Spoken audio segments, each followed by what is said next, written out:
before we get started. So we're going to have a different process with how we approve the minutes. So before we would approve them via email, but moving forward, what we're going to do is when it comes to the time for the minutes, you'll request a motion to approve or second, which is normal. And then I will go through each individual on the call and ask them to say yes, no, or abstain from approving the minutes. And then that way it'll take care of attendance as well. Good. And then Amy, if you don't mind to keep tabs, we don't have very many people on the call, so it shouldn't be too much. If you don't mind to keep tabs of the individuals who have said yes or abstain. Yeah. And then we can go from there. Does that sound good? Okay. Yeah, that's fine. Okay, That's thank fine. you. Okay. All right. So welcome everyone to the Planning and Budget Committee meeting. My name is Kirby Fye. You're all very familiar with me, I believe.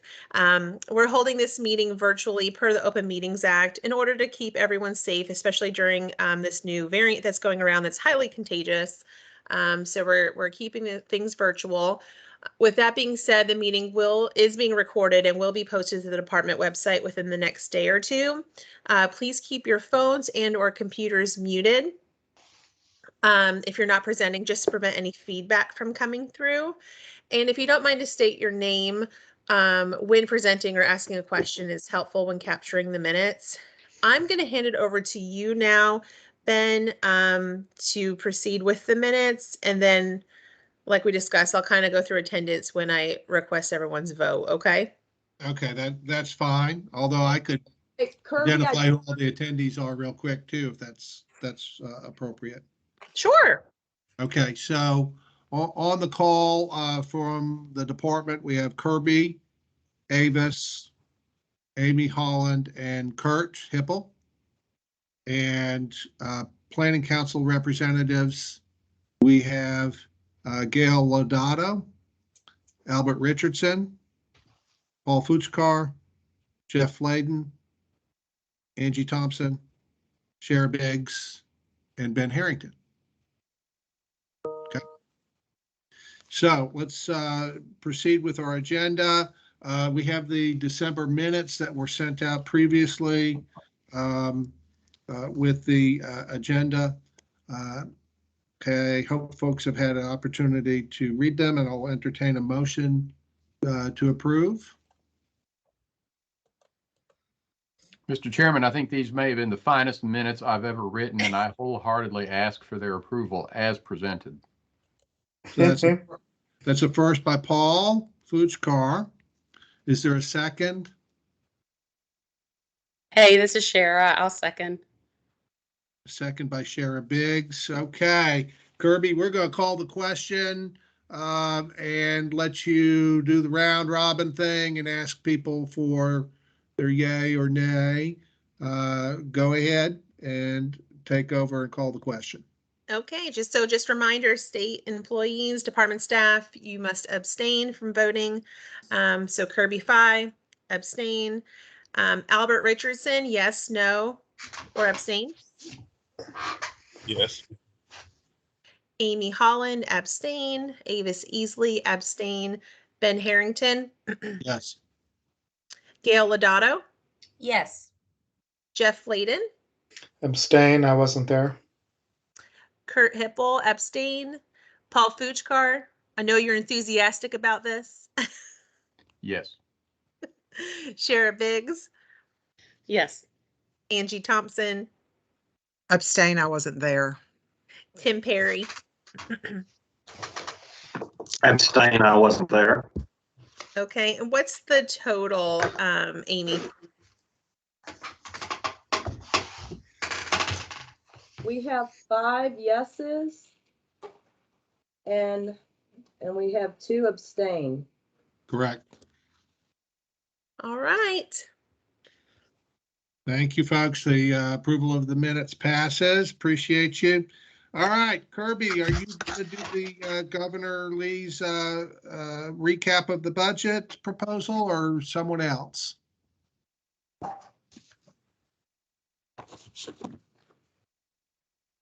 Hey, Kirby, I'm happy to do it if you would like.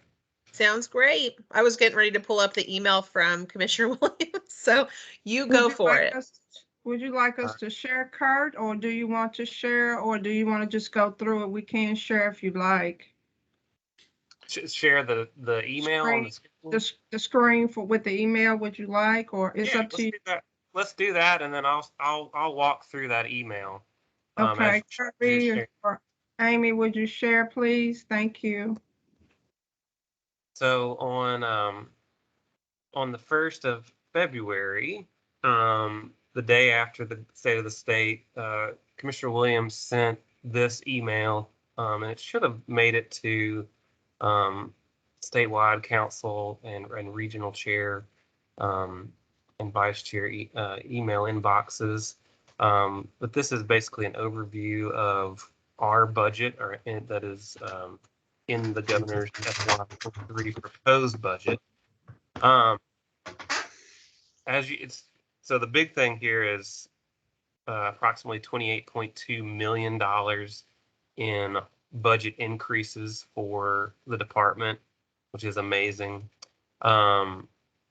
Nearly 18 million of this is for provider rate increases.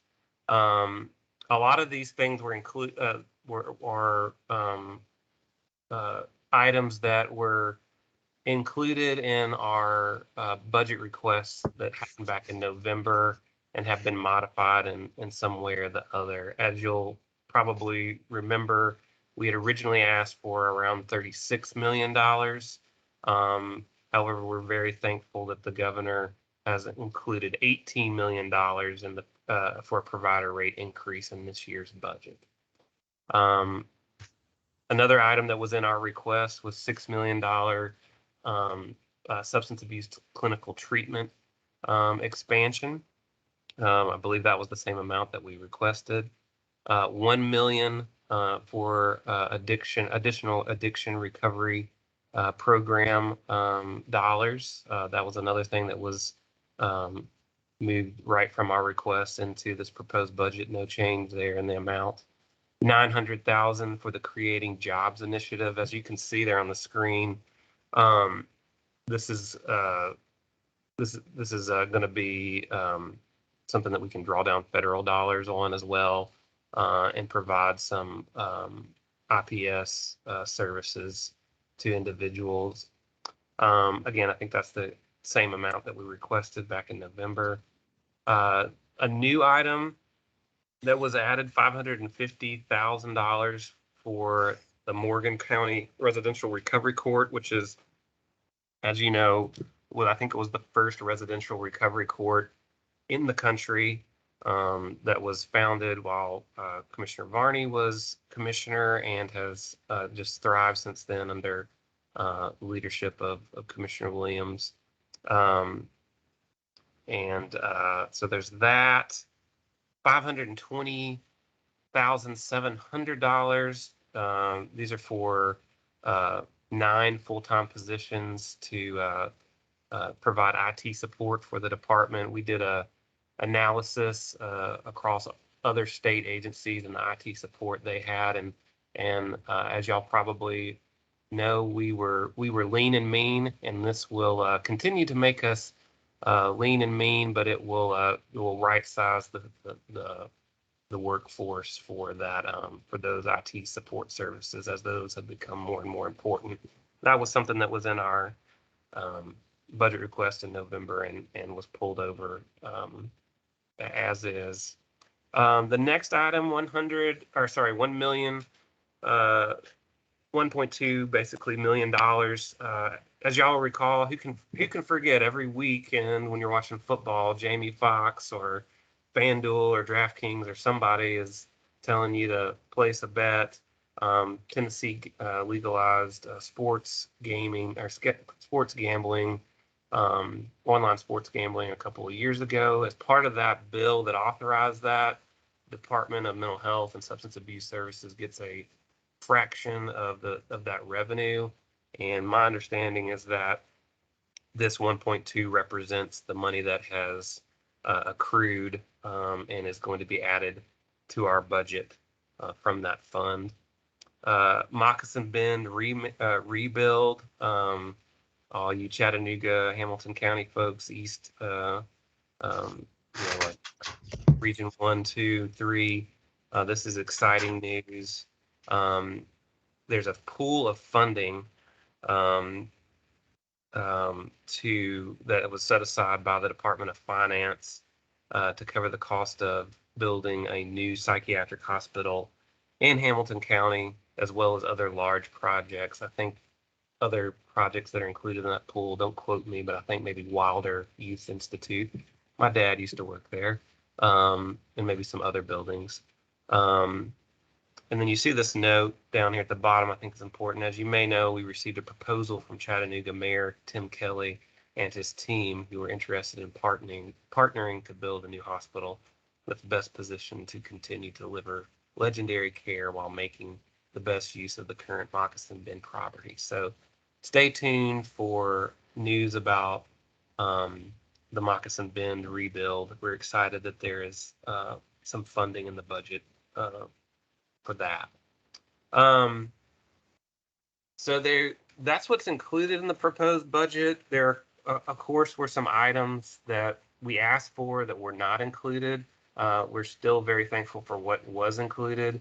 And I think Commissioner wanted in this email to reiterate that the crisis continuum enhancements, those were the proposal to add 3 crisis walk-in / CSUs to our existing network. That was a $35 million request that we made in November. It's not in the proposed budget, but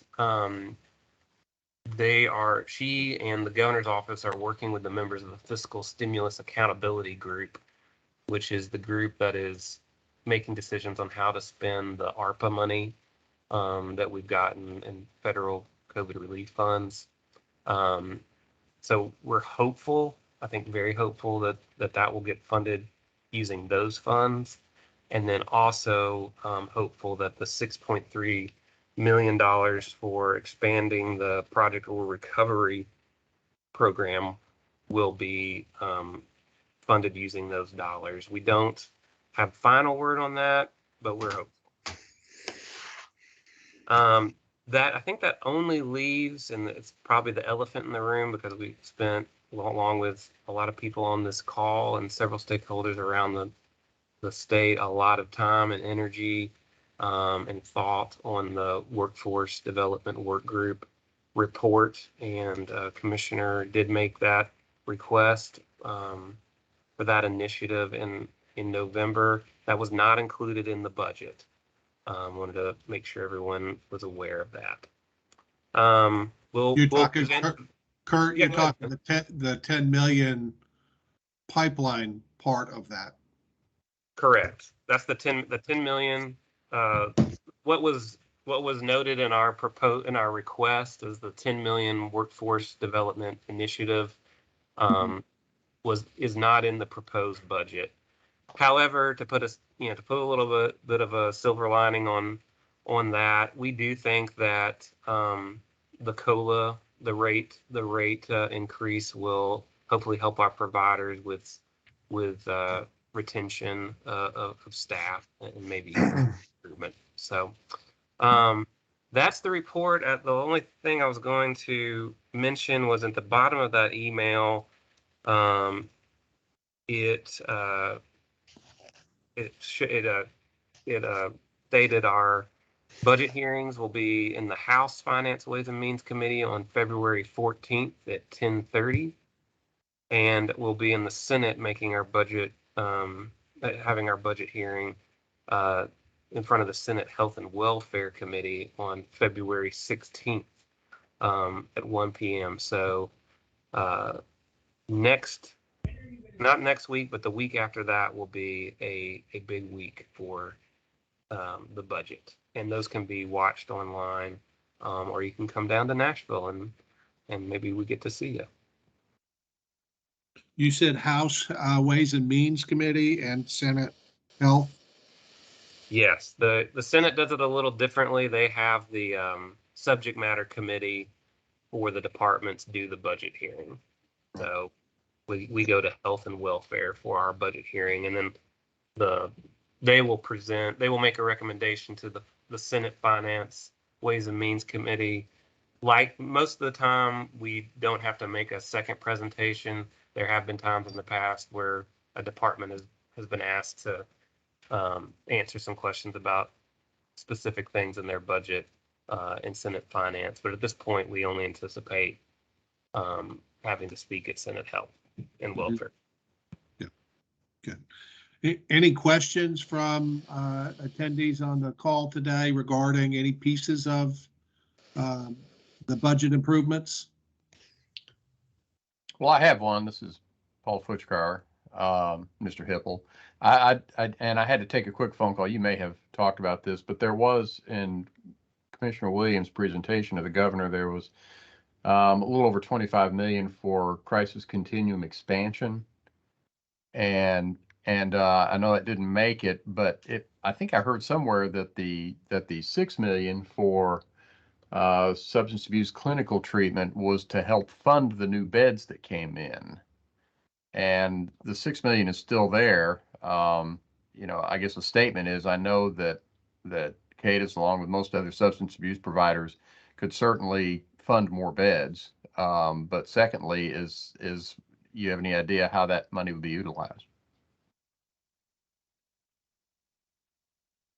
Sorry, I'm on mute. I don't have any insight into that. That's something I can pass along to Matt Yancey. Then in the original budget request, there was some brick and mortar infrastructure dollars. Those are not included in the proposed budget, but the $6 million, the substance abuse clinical treatment recurring dollars were. So I'll get some clarity on that for you. Yeah. And it's a huge win. I mean, this is a huge budget, increase for the department. So congratulations. Thank you. We couldn't have done it without y'all's help and y'all's presence at our budget hearings and afterwards, and advocating with your community leaders really goes a long way. I have a couple questions, if I could. Yeah. I heard someone else too. Do you want to go first? Go ahead, Jeff. Okay, a couple things. First of all, yeah.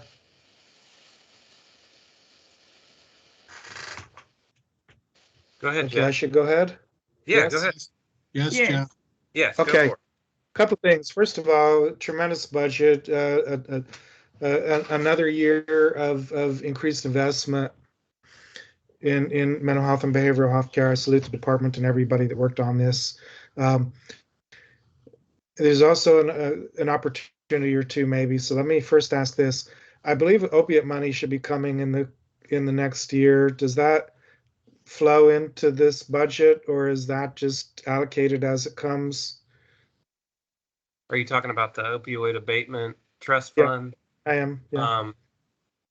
That will go into that trust fund, and then the opioid abatement council will make disbursements based on their deliberations. That was a bill that was passed last year to set up how that funding will be used. Okay, That's thank you. Public Chapter 491, I believe, or 419. Hold on a second. I have it up. I'm actually writing an email about that. Hold on a second. Yeah. Public Chapter 491 of 2021 sets up that opioid abatement fund and the opioid abatement council. Okay. Second one is a process question related to the workforce report and effort, and yes, of course, the increases in reimbursement will help, but it won't help with loan and supervision and things like that. I don't think so.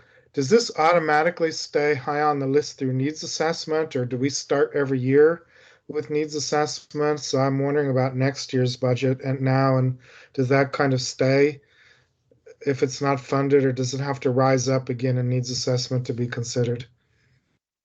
I would, in listening, and Kirby and Avis can speak to this too if they've heard differently, but in listening in on the deliberations of the regional councils over what to submit for the needs assessment this year, workforce has been something that has still been high on their list. I think that that was something that Commissioner was concerned about all along, but it certainly helped to reinforce the issue to her and to the people that she had to convince about this issue. That it's helpful to have the community to say that this is still a high priority. So I would encourage regional councils as they do their needs assessment, if they feel like this is still a high need, to continue to promote that as a need. Mm-hmm. Can I follow up on that? They probably would, but I worry about crowding out other emerging needs related to the pandemic, and I was hoping that maybe it would kind of stay by itself, but I hear your recommendation. And we have that report out there, Jeff. It's been published. It's on our website. I think it's clear, that the department, in TennCare with that work group, have elaborated that's an issue. Avis and Kirby have also been rolling out, to your point about emerging needs. We're working a new system with the needs assessment to expand the number of needs each region and each state can submit. Yeah.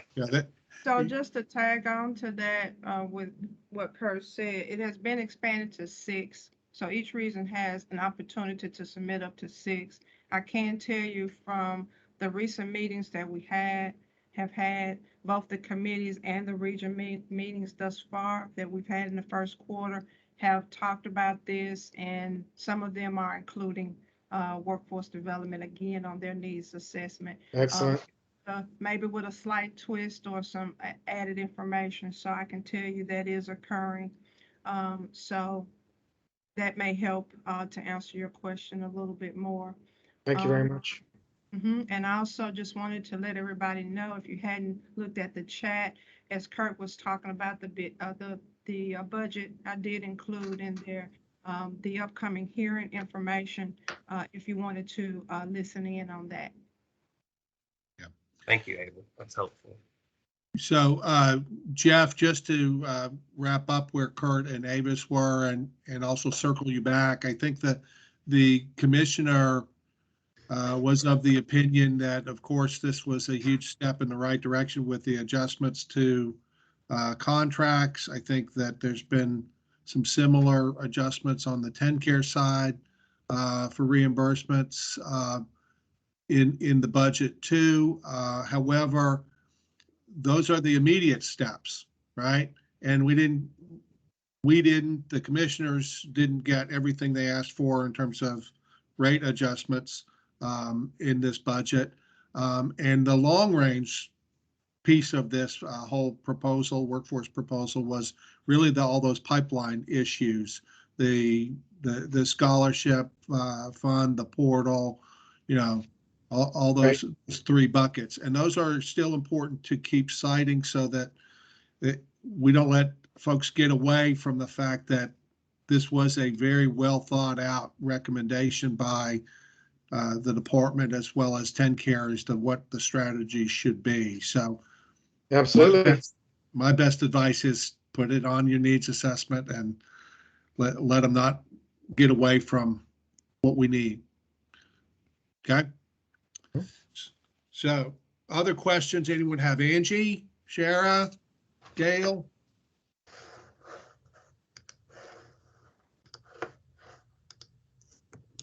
No? Okay, this is great. All right. Anything else we need to discuss regarding the department's budget, Kurt or Avis or Kirby?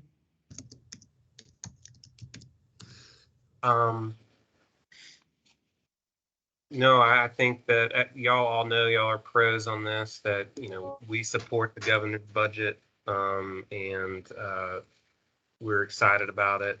I think Commissioner would tell you if you're excited about it, then that do as the Spirit leads you, and let people know. Very good. So what I'll this quick one in, I'm excited. We all are excited about this budget. So congratulations again to everybody who put an effort toward it. It's really a step in the right direction. I said it before in our last meeting. We didn't get everything that we wanted, but we sure got a whole lot. And so, I just salute you guys for your efforts. Appreciate you.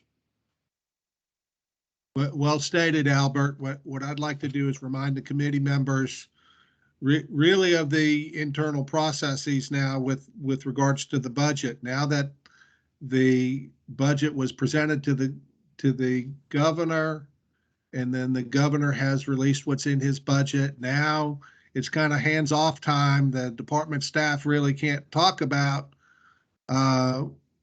what they didn't get unless a legislator asks them.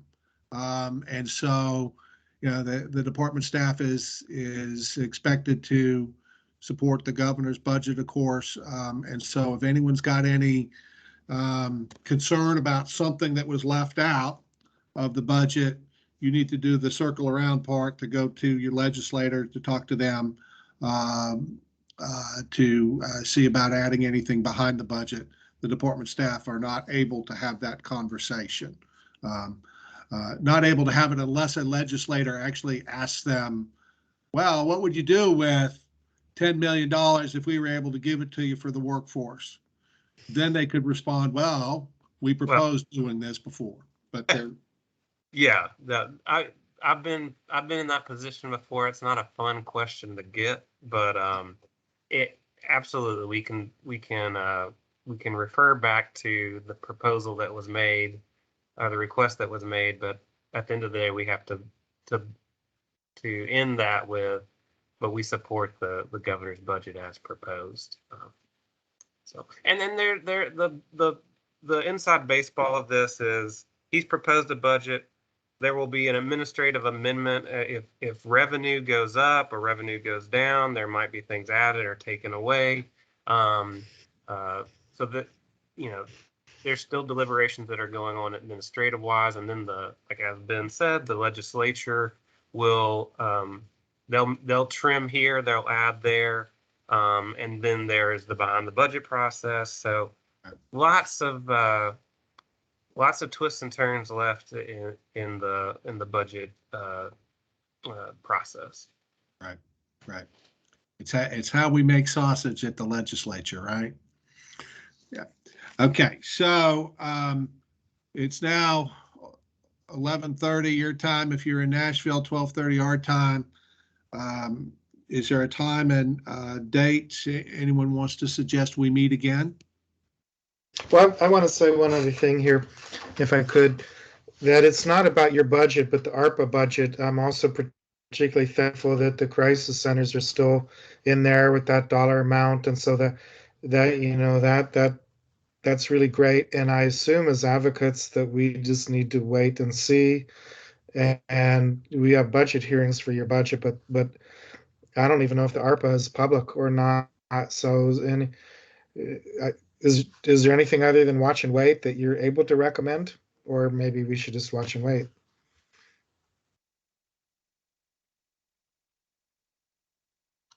Kurt? Sorry, getting to my mute button. That process is, I think they've made a committee so that it can be as transparent as possible, and the public can follow along. So go to that website, take a look at the committee members, and I won't tell you, what to do or what not to do, but I think they are wanting this to be a transparent process, and that website might be illuminating and the kind of feedback that they're looking for. But like I said, I think we're in good shape with the CSUs. Fingers crossed, nothing's final, but Commissioner has expressed a lot of hope around that. So I'll just leave it at that. Okay. Yeah. Mhm. Okay. All right. So now, did anyone have a date and time they'd like to suggest we meet again? Do you have a question, Angie? I do. Can I ask before? Thank you. My question was around the opioid abatement fund. Do we have any idea when that money is actually going to flow?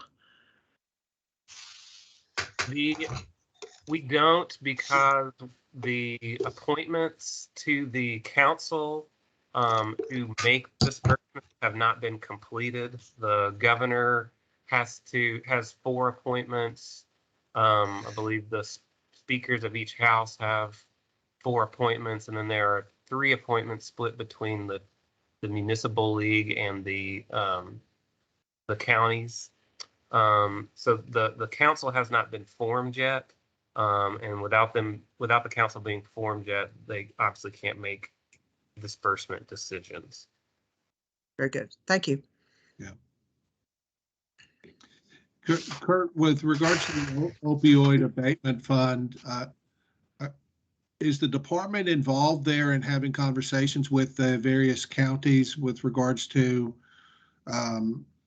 their thoughts or plans or dreams on how to use some of those dollars?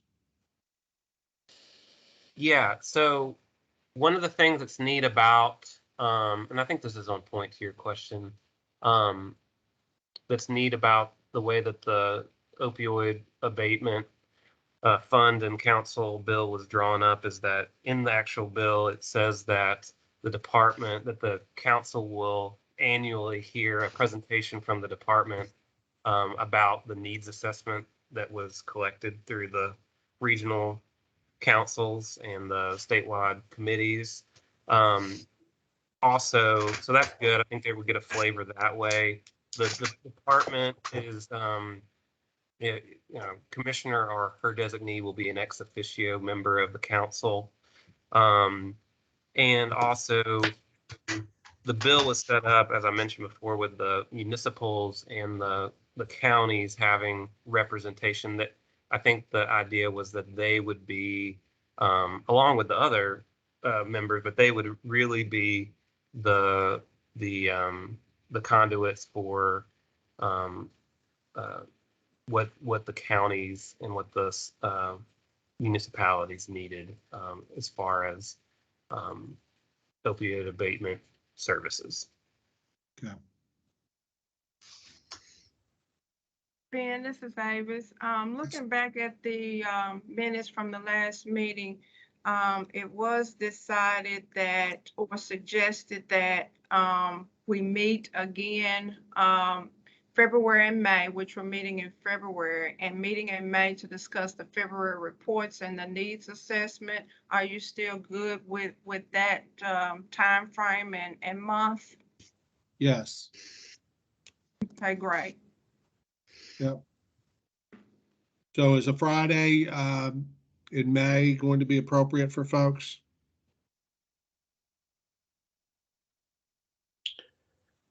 It's fine with me. I encourage you not to do it on the 20th of May, if you go in May, because our big statewide walk, will be the 21st. So I'd prefer not to have it that on the 20th. Okay.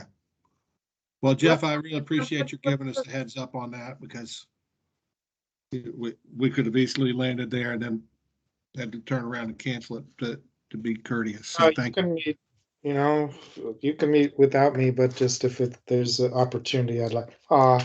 Guess Right. no, I missed Okay. you in December, but I was on sabbatical and I just couldn't break away.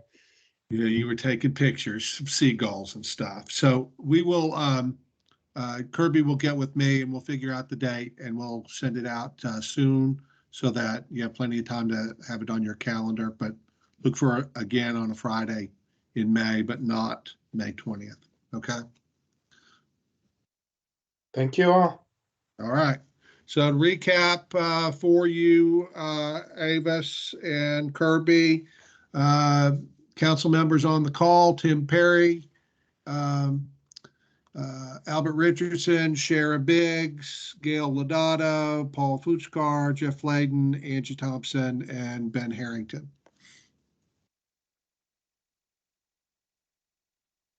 Okay. All right, folks, we stand adjourned. Thank you, everyone. Thanks, Thank you. everyone. Bye. Have a good weekend. Stay warm. Thank Bye. Bye.